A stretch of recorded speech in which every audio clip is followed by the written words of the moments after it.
everyone. Great pleasure to be back here after all these great presenters.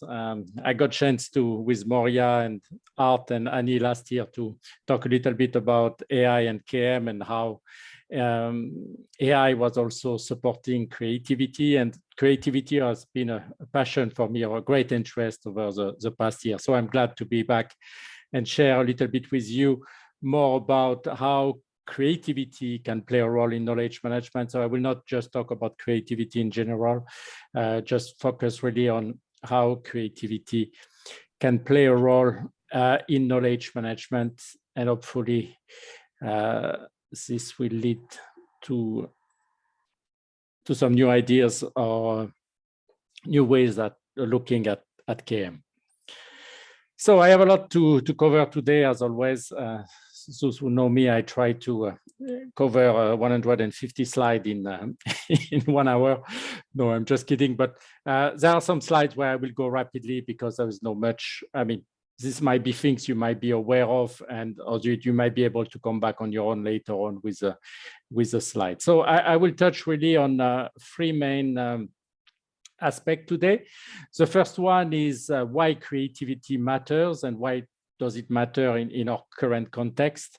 Why do we have creativity as part of this important skill for knowledge workers? How creativity can support KM, and how KM can support creativity. So we can see also the implication on both sides, because I believe that both can support each other's, like we could see with KM and AI. KM could support AI, and AI could support also KM. So these are the main three topics I will touch upon during this presentation.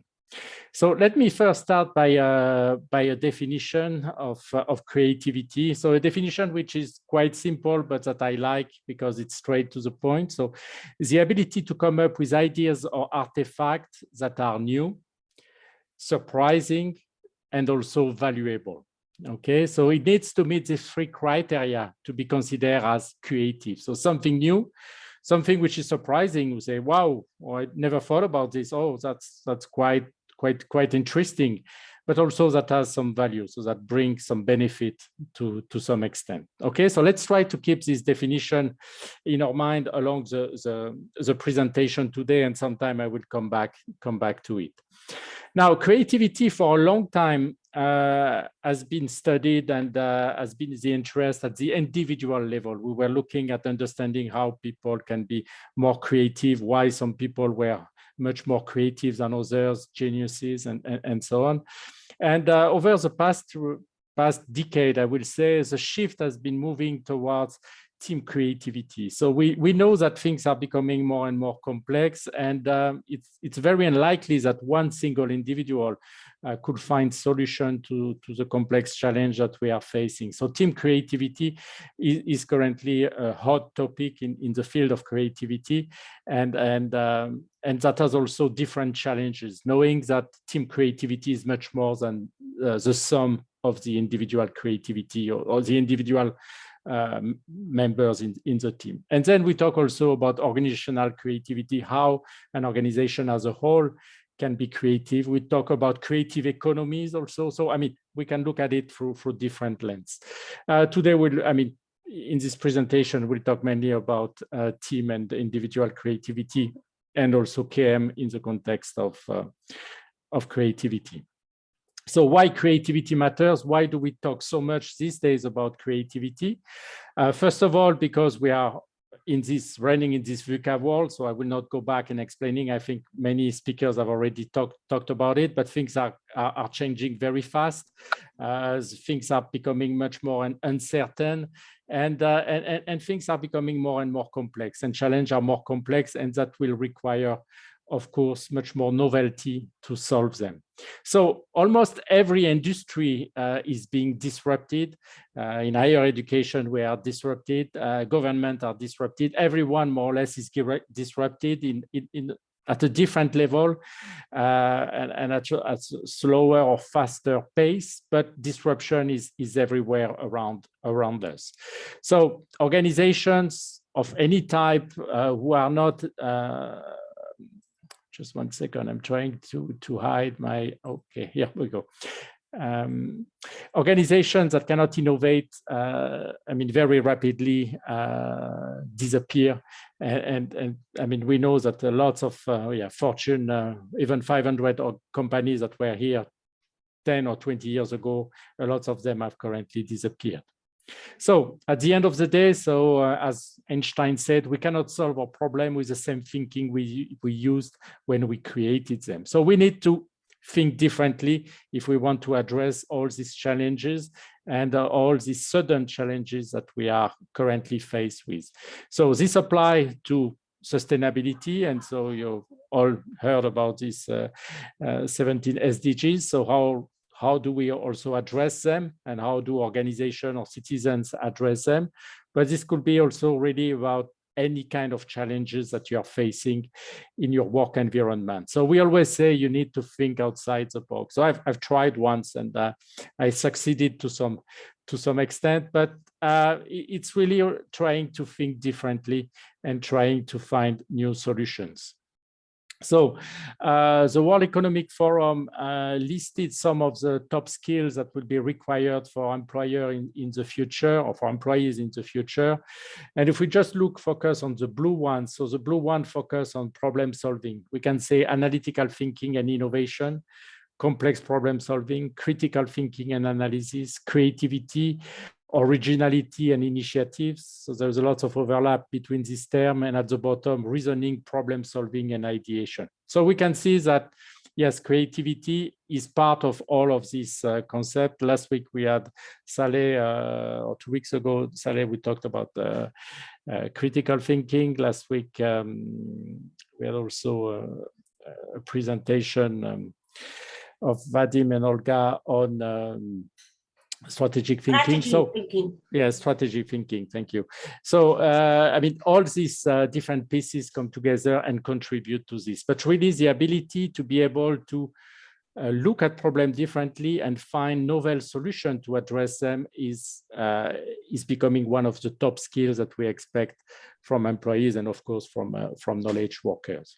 So even if you look at education, and there is this model of education of the 21st century, there is a focus on what we call the 4C: critical thinking, communication, collaboration, and creativity. So it's everywhere, and there are good reasons why it's everywhere, because we are faced with challenges. So now there is this myth about this creativity that, well, some people are born creative, or I'm not creative, and so we perceive ourselves more or less creative, and this inhibit our ability really to try new things, or to go outside of our comfort zone to try new things. So in fact, we are not born creative. That's a skill that we can develop, and that's why we are here today also to talk about it. Now, we all seen, those of you who have children or remember when you were a child, we are much more creative when we were children than we are now. It looks like the older we get, the less creative we or the less risk we are taking to be creative. So I like this quote that we don't stop playing because we grow old because we stop playing. So this playfulness is also part of creativity. And we'll talk more about this later on, but we need to somehow find ways to bring back this playfulness in the way we do things, in the way we experiment things. And we have also this new threat about machine becoming more and more intelligent and being able to automate a lot of tasks that we do, or a large part of the tasks that we do. And yes, creative thinking or critical thinking, creativity are some of the tasks that machines, are slowly getting at, but we are still way ahead of them. So that's also might be one of the reasons why, investing or trying to work in this environment where creativity can play a role will make a difference. So before we really get into this was just a quick introduction. Before we really get into this discussion about KM and creativity, we're going to start just to get you think a little bit about it. So I would like you to think about how knowledge management could contribute to creativity, And how do you think creativity could contribute to knowledge management?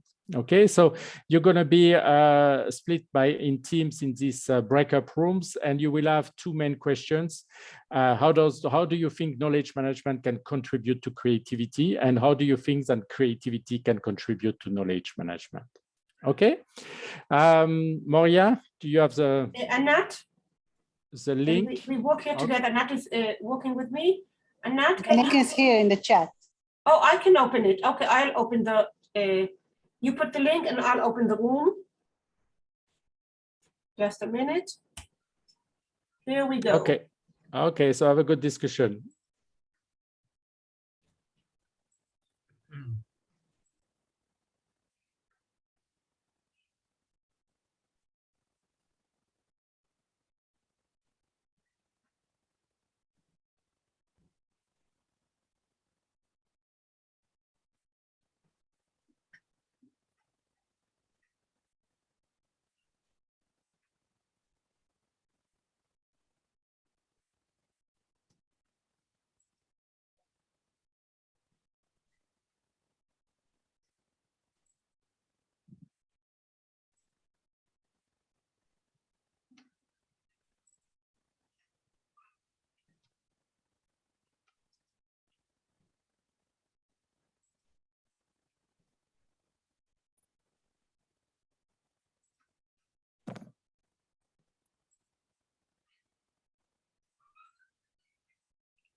Vincent, do you want to go into the rooms and see what people are doing?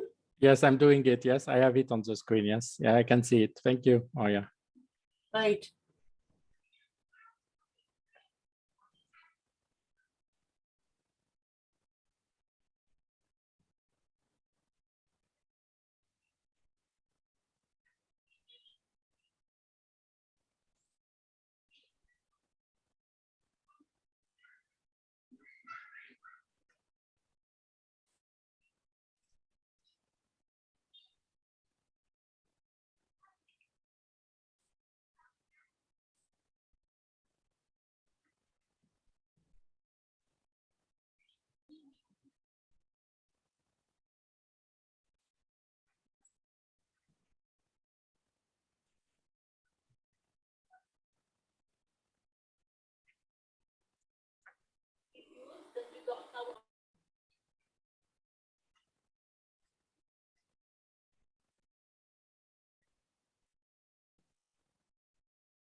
fancy 3 more minutes?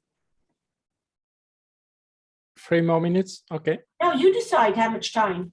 Okay. It's I your thought, show. yeah, let's give them 3 more minutes. Yes.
Okay.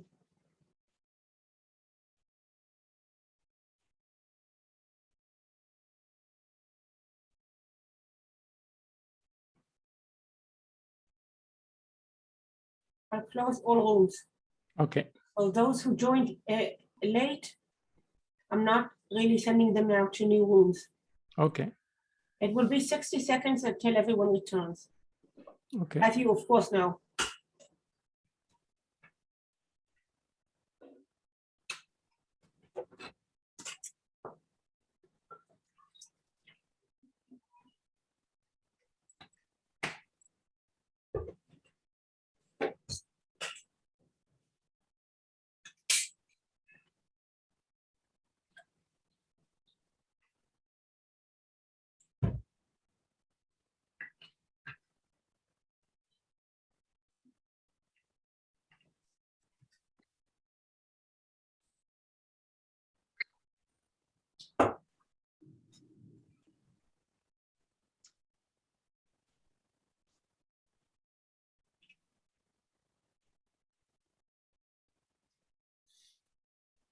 Okay, everyone's back. Being recorded.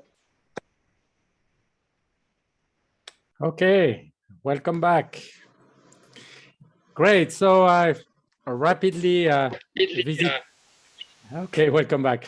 I rapidly went through the different rooms. So yes, lots of very interesting ideas. Just let me skim through them rapidly. So just taking some of them. So how do you think creativity can help KM faster the way to do KM? To find new ways on how we can use KM in different ways to create more value, for curating and harvesting knowledge of employees, to present knowledge in a different format to support creativity. What else do we have? Can help with cultural change, better ways to organize knowledge for end users, enable to foster a new mindset, enable to enable to expand the scope of KM. What else do we have? Use the right channel for communications, finding creative ways how to receive feedback, information, and knowledge, being creative in reaching to new audiences. So you really have, it's about communication, it's about technique, it's about the type of knowledge, it's about being more playful so people want to use it. Great. So looks like you have been very, very productive. So I will not go through all of them in detail, but I encourage you to have a look at them, because there was a lot of very, very good ideas and very good insights. Great. So this was to warm you up a little bit on this topic. Now let me give you, share with you some of ideas on how I think they could connect with each other. Let me just hide the floating things. Here we go. Okay, so let's look at how creativity can support KM. Now, there has been, I discovered recently this report that was published by Deloitte last year that talks about the new knowledge management. So there is a full report that you can download, which is free. And at the end, they come up with 3 main recommendations to look at the new, what they call the new KM. So first, to create a new mindset. Again, create an environment where people feel comfortable. So where there is some psychological safety and so on, where people feel open to share. Well, that's quite known. And but recommendation number 2 was interesting. Knowledge management has left the cornerstone of the past 2 decades behind. It is no longer about knowledge capture and the perfect file structure. It is not even about knowledge management, and it's not even about management any longer, sorry. Knowledge today is about creating additional value. It is the backbone of the remote and hybrid work models that will define the 2020s. Sharing, transferring, and adding knowledge will be part of the daily life of each employee. Making knowledge transfer a priority will improve an organization's knowledge flows, and the enhanced value of information would justify investment in knowledge management repository system. So, well, there is much more detail in the report, but what they really focus on is say, okay, I think just trying to capture and to store all this knowledge at a time, it has a value, but we need to move forward and find ways to focus much more, for instance, on knowledge creation, which has been ignored for a long time in the field of knowledge management, and look more about how do we get this knowledge to flow in the organization, even though it has always been, I mean, one of the core reasons for knowledge management to exist. And they give 3 main recommendations or questions that organizations could ask themselves. How can employees gain knowledge more rapidly? How can organizations be quicker to build new capabilities for increasingly complex problems? And how can the organization collective intelligence be used? So, I mean, these are some of the questions that they raised, and where, again, knowledge management could for sure contribute as an important role to play, but maybe not the traditional knowledge management. And that's where I believe creativity can play a role to somehow bring some new lights or some new vision about how KM could be done. So I believe there needs to be a change. We have been, I mean, the ways that knowledge management has been run for lots of organizations over the past 20 years has not changed very much. I mean, the same practices that existed more or less 20 years ago, some of them are still around, there have been some new ones, but we have not seen much really changes. Of course, new technologies have appeared as an enablers, but we don't see really some big changes into how knowledge management is done. And I like this cycle, and some of you who have known me for a long time may have seen it also before, but we have a tendency, just even talking about knowledge management, and okay, we have some routine of things we try to do, we try to promote. So these things work, don't work, we refine them, we improve them slowly just to make them to work. But so it's what I could call continuous improvement in problem solving. But we rarely really go towards the innovation cycle, where we really challenge or question the way we do things and really look at things differently. How could knowledge management could be done differently? And how could we somehow innovate in this knowledge management field itself?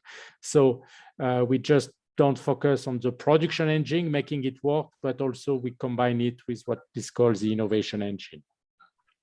So I will make a bit the analogy with what we call this simple loop and double loop learning. So simple loop learning, that you have a problem, well, we try something, it leads to an output. So if this output is not exactly what we expected, then we refine what we are doing and until we reach our objective. Now, if we look at double loop learning, is that we go one step further. We question, I mean, why do we do the thing we do this particular way? Hey, good morning. Doing okay. I'm still at my farm and I really hurt Just a myself minute, on Sunday unmute, evening, Lynn. so I've been kind of slow to get up today. I apologize for being late. I'm trying to mute the, Lynn, but I cannot. Yes. Challenge I'm having right now is that Pakistan is adding they're double checking people that shouldn't be double checked for Lynn, visa Okay, so it's okay. extensions. Oh, Now they no, want I cannot mute her. I've got 3 That's people. funny. Yeah, this is that HVT that I've already unmute talked about. I everyone. sent you last week. Okay. They want now for Just a minute. his wife and his mother an extra $950 to look at their visa process again. So what they're doing is Maybe it's it. Okay.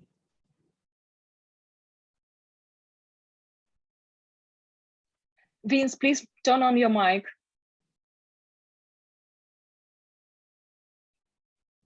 Wow. We do not still hear you. Vincent, please turn on your mic. Yeah. He's trying.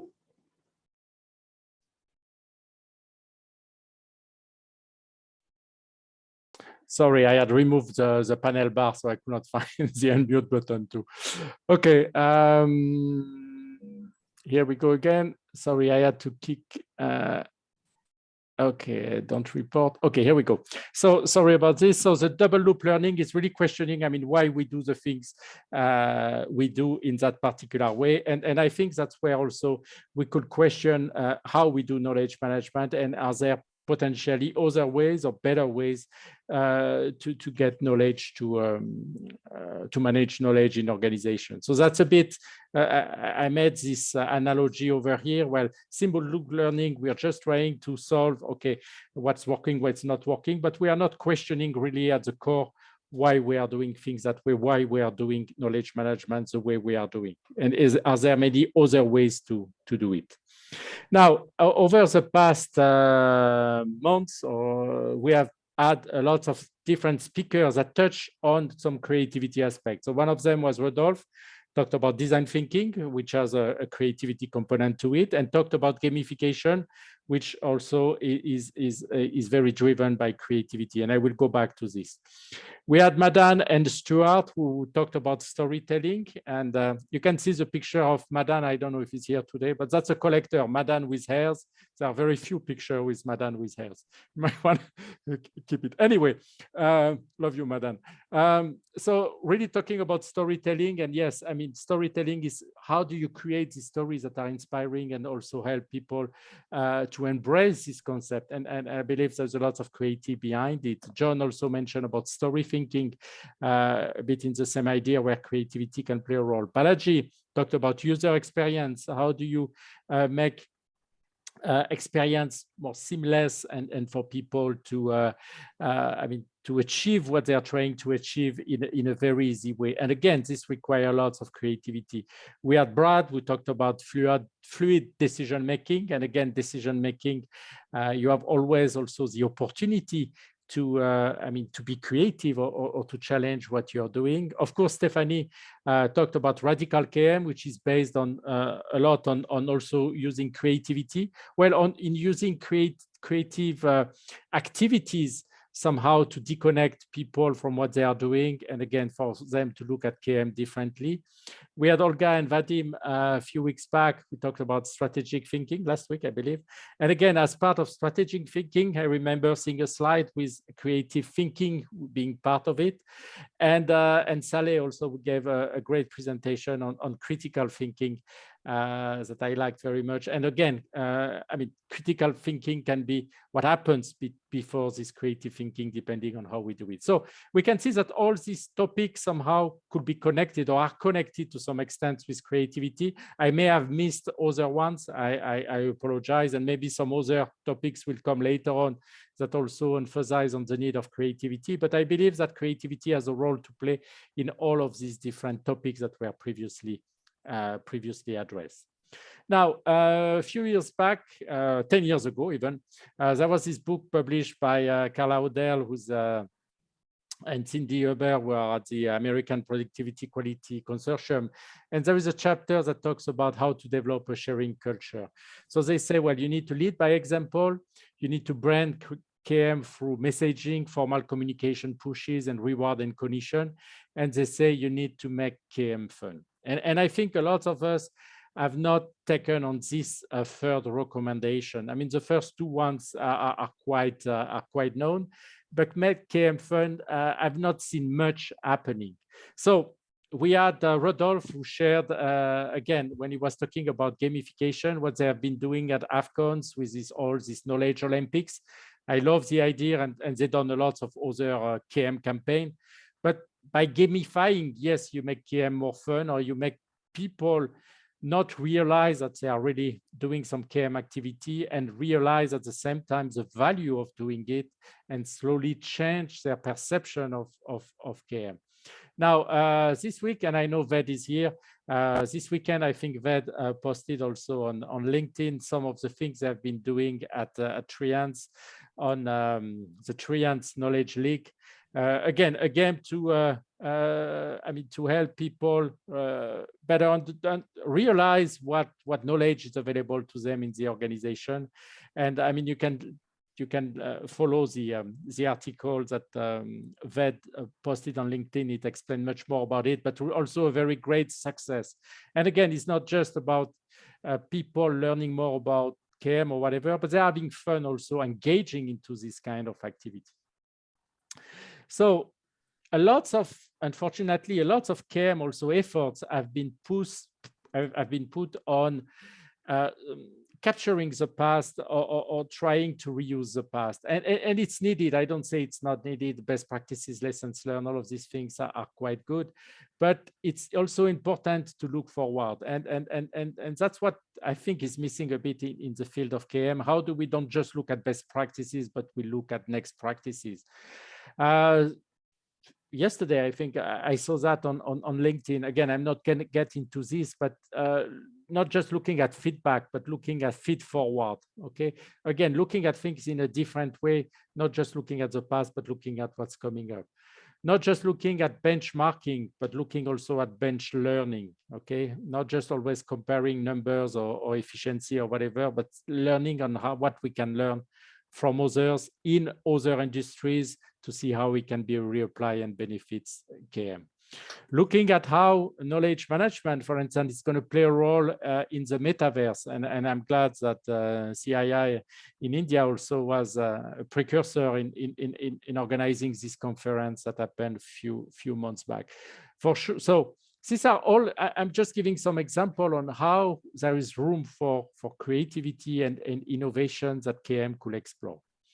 Now, as part of the things we do at the institute, so we work with the World Bank and we offer some certificate program, and the certificate are based on this knowledge sharing capacity framework, and it just shows that what are the pillars that we believe are necessary for knowledge to succeed. So having a leadership and culture, government skill and IT system, having some financing models, some partnerships, ways to identify and capture knowledge, way to disseminate this knowledge, way to transfer this knowledge, and way to monitor. So I mean, that's nothing new about this. I was just using this as a way to present how we can look for potentially new ways of doing KM. So in the field of creativity and design thinking, very often we like to frame the problems in starting by in what ways can we? In what ways can be shows that open up, like there might not be only one single way to do it, and to explore different avenues that potentially can answer a challenge. So let me just pick some of them. Let's say leadership and culture. We know it's required for KM. So in what ways, for instance, can we evolve our culture to a knowledge sharing culture? In what ways can we reduce knowledge hiding and knowledge hoarding in our organization? In what ways can we create a climate of psychological safety, since it looks like that's a must? In what way can we better align our KM strategy to our business strategy? In what way can we measure the cost risk of not managing knowledge? So these are just some examples of questions that came out of my mind when I was looking at this particular pillar.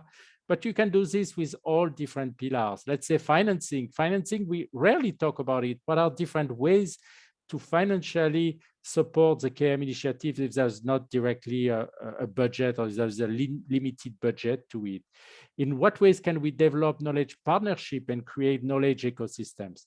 Let me give you an example on this one. I was working with the World Bank on a project in Uganda with the Ministry of Agriculture and Fisheries. They wanted to capture lessons learned and expertise and know-how from farmers in all over Uganda. But they didn't have the resources to do that. So what we did, we decided to partner with a university, Makerere University in Uganda, with the Department of Journalism. And students, as part of their activity, now were required to go and interview some farmers and to capture some of the things they do, what works, what doesn't work, by using simple video recording or things like this. So it didn't cost almost anything for the Ministry of Agriculture to be able to capture all of this knowledge. It was a good exercise for students because in journalism, that's part of what they do, right? I mean, collecting stories, capturing stories, understanding things. And at the same time, it helped to populate a very large repositories of lessons learned from different farmers on different things that could be reused. So just to give you an example that there are always ways, and particularly, when you have no budget, I think when you add constraints, creativity usually flows much more than when you have unlimited budgets. So same thing, we could look at how to capture knowledge in different ways. How can new technologies like the metaverse of virtual reality or augmented reality can help to better capture some of this tacit knowledge that we cannot explain by words and so on. So I'm not going to go over all of this, but I just say that why don't we take the time, or we should take the time to try to rethink a bit more what we do and how we do it and how we could do it differently and not just replicating what we are doing. Now, just on one aspect, let's say on knowledge sharing, how could we combine different knowledge sharing activities to transfer knowledge? So for instance, as part of the things we do with the World Bank certificate, we present all kinds of activities that can lead to knowledge sharing and knowledge transfer. And what we say, and I will share this document with you with all of them detailed and so on. And what we say is that, well, depending what kind of knowledge you want to share and with who you want to share it and how much time you have and how much budget you have, then you can combine these different type of knowledge sharing activities in a way to get to where you want to go. So it's not that always you should have a brainstorming session or you should have a knowledge cafe or whatever. There are lots of other approach and techniques that can be used and that can lead to some valuable output.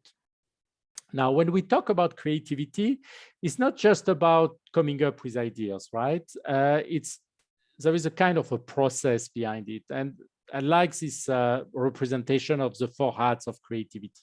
The 4 hats, the first hat is about what we call the explorer hat.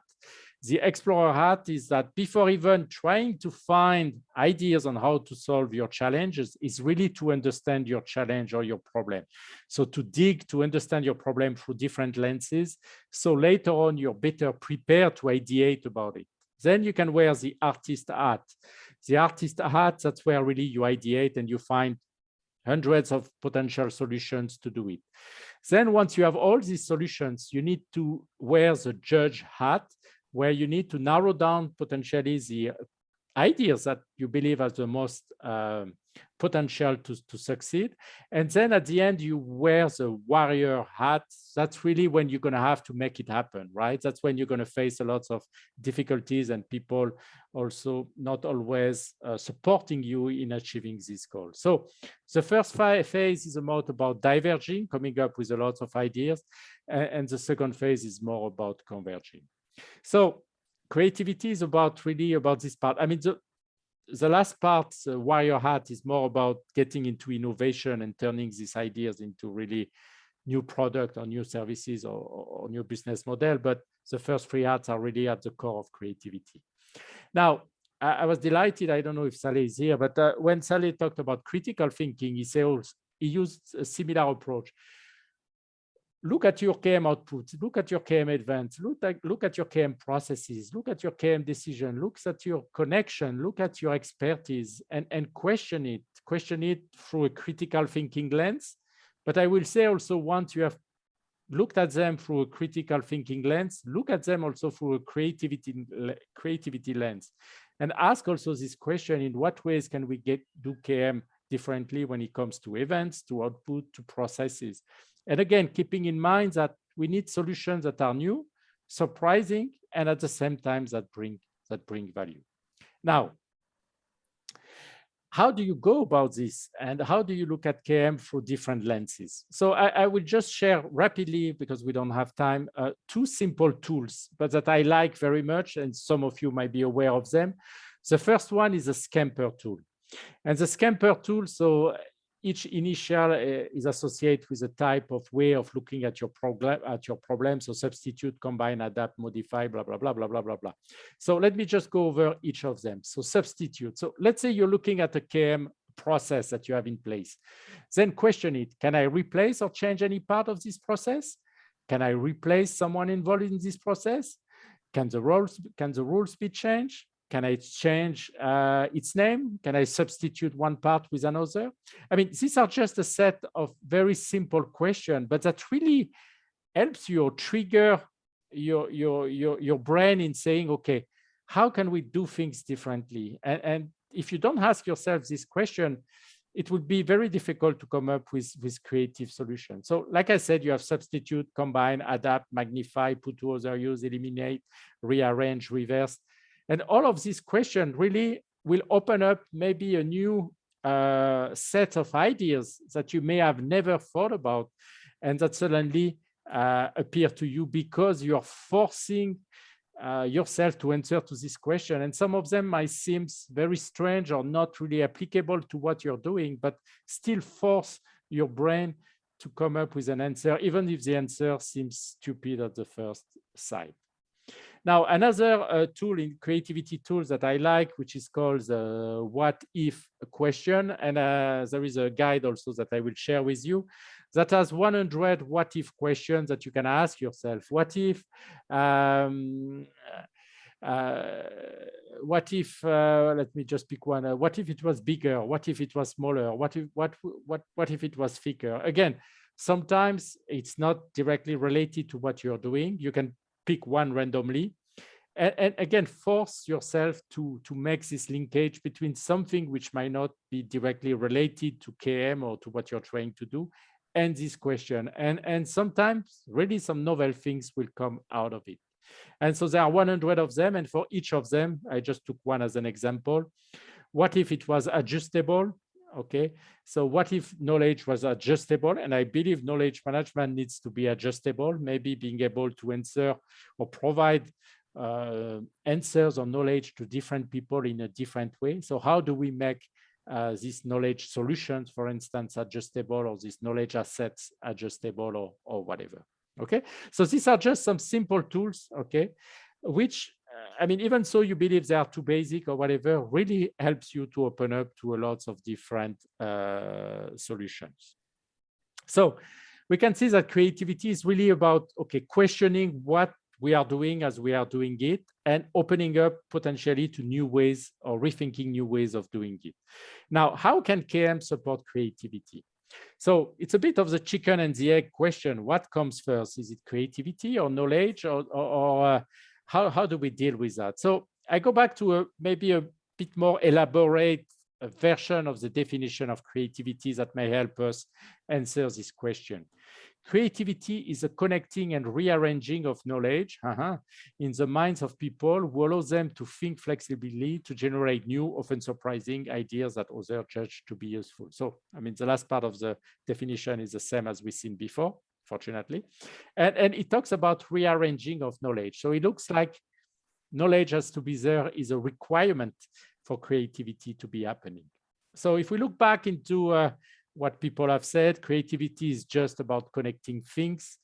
And if we look back into these diagrams that you have seen 1,000 times through social media, information being not connected pieces of data put in a particular context, knowledge, linking this piece of information in a meaningful way so they can be acted upon, and creativity really reframing, rearranging this knowledge in a novel way. So this knowledge could have been reorganized as a cat, as a plane, as a house.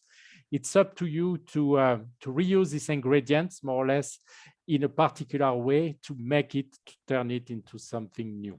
And we can see again through the definition and through this visualization that creativity don't come out of nowhere. Creativity come based on previously known knowledge or experiences or things that you have. And I will highly encourage you, if you have time, to go to look at this series of documentary, which is called Everything is a Remix. You can Google it. And there are lots of, they explain to you, I mean, that again, most of the, 99% of all the discoveries, big discoveries that happen over the centuries were built on pre-existing pieces of knowledge or technologies that pre-existed, and someone had the bright idea to somehow assemble them or remix them or rearrange them in a certain way to lead to some and to make a big difference. So just to give you an example, again, something I like to, an example I like to use is, let's think about how could you get the water out of this glass without touching the glass. Think about how you could get this water out of the glass without touching the glass, right? So, I mean, if we have time and we let people think about it, people come with 5, 6, 7 different ways, let's say maximum 10 ways to make it happen.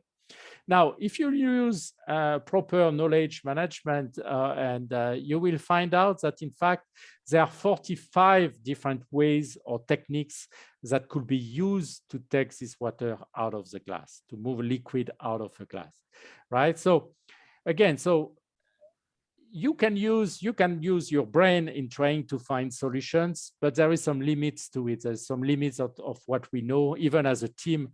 And if we don't systematically, or if you don't have the mechanics or the systems to be able to know what is known elsewhere, then we might be missing a lot of opportunities to be more efficient or to find novel ways to solve problems. This is just an example to show where knowledge management, for instance, could play a role here, for instance, in mining some how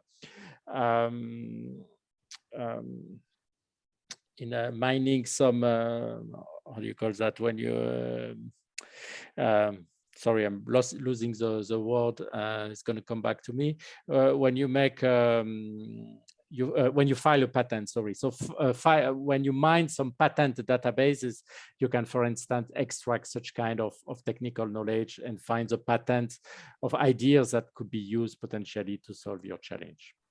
Now, so we should not ignore the past. I don't say we should ignore the past, and we could see that a lot of innovation is based on the past. So we build on the shoulder of giants, and these shoulders here, the analogy is previously, I mean, knowledge that we possess in-house or outside the organization. So yes, the future or innovation rely in the past, and that's why it's important to that's why knowledge management plays an important role in creativity and innovation. So we need to be able to exploit the past knowledge, which is critical, but we don't need to stay focused just on the past.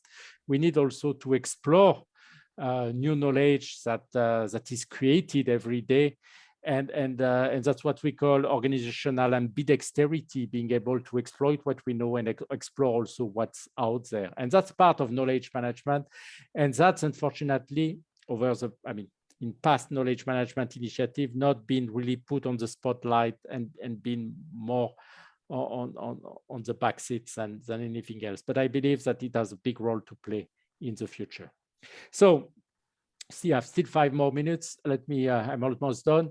So knowledge creation, yes, is the formulation of new ideas. This knowledge creation happens because knowledge flows. And so Nonaka was one of the first ones to say knowledge has to flow, and through this various conversion from tacit to explicit and so on, then creativity and innovative solution can emerge. So knowledge needs to flow at different levels in the organization. It can flow from teams to communities of practices to social networks, but it can flow also the other way around, from social network back to communities of practice, back to work teams. And again, all this flow of knowledge really help creativity and new solution to be happening. If knowledge does not flow, then for sure creativity will not be happening. So I encourage you to read this post from Josh, which is great, that explains a little bit how flows of knowledge from, again, in and out the organization can lead to creativity. Now, I will end with these 6 managerial practices affecting creativity by Teresa Amabile, which is an old article, but I think it's still very, very relevant. She said you need to challenge your people, not just give them tasks that are too easy for them, not give them tasks that are too difficult for them, but find the sweet spot so people go outside of their comfort zone and look for new ways to do that. You need to give them some certain level of freedom to explore ways to do it. You just tell them, I want you to go on top of the hill, but don't tell them which path to take. Let them explore different paths as long as they reach the top of the hill. You need to give them resources to be able to explore and to try new things. Of course, you need to encourage work team and team to creatively find solutions, not just individual to do that. You need to recognize them and potentially reward them I mean, once they fail, for instance, and we should highly, and you have companies that reward failure in a strong way. And you have also to get the organizational support overall that, yes, we want people to try new things, to learn, not to fail, but to learn. And failure is a source of learning. So yes, managing knowledge is critical. And when you have the raw material, yeah, it's up to you or it's up to your team to see how they can best use it, how they can more creatively engage into it so they can turn it into creative and innovative solution. So if I had a book to recommend when it comes about creative techniques, and again, creativity techniques are not just the solution. I mean, it's part of the solution, but if you don't have these books, this is really like the Bible of creativity tools, lots of different tools and techniques that helps you to that helps your brain to think differently, that force your brain to think differently. And that's what I believe creativity is all about. And that's it for today. Hopefully this, there's a lot I wanted to share, but really at the end of the day, I wish we could we could challenge more OKM practices than we are currently doing them, and creativity can help to achieve this goal. Thank you. And as you promised, it will be also fun. Yes, it should be as much as possible. Yes, we have a question from Phil is waving. Does Phil has a question or you're just waving? Okay. Any questions? Thank you very much. I really enjoyed it, not only learned. And see you all next week. Arthur will be joining us from Australia. And we're going to speak about being more adaptable. So think about it, and you can eat as much as you want because we're going to be adaptive and adaptable, and we're going to be very, very slim after we meet him. In any dimension we want. Thank you all and have a great day, great KM day, night, whatever it is. Bye. Thank you, guys. See you soon. Thank you, Vincent. Bye. Be creative. Be creative. Yeah. Thank you, Be Vincent. KM creative. Thank you, Vincent. I joined in the last 20 minutes. Thanks. Bye. Okay, Rodolphe, great to see you. Did you see Yeah. yourself? Or No. I came in last 15 minutes or so. Okay, you miss yourself. And don't worry. Yeah. But I did mention Ved and you, and I mean, you're really the few really organizations that I've seen have really dedicated a lot of effort to gamify things, and I think that's part of the solution, really. So I really applaud your efforts because they are. Thank you. Thank you. Yes, I really appreciate that. And yeah, wonderful. Okay, well, see you guys very soon. Bye. Okay, Thanks, bye-bye. Moria. Bye. For anchoring the Thank session. you. Bye. Yeah, thank you.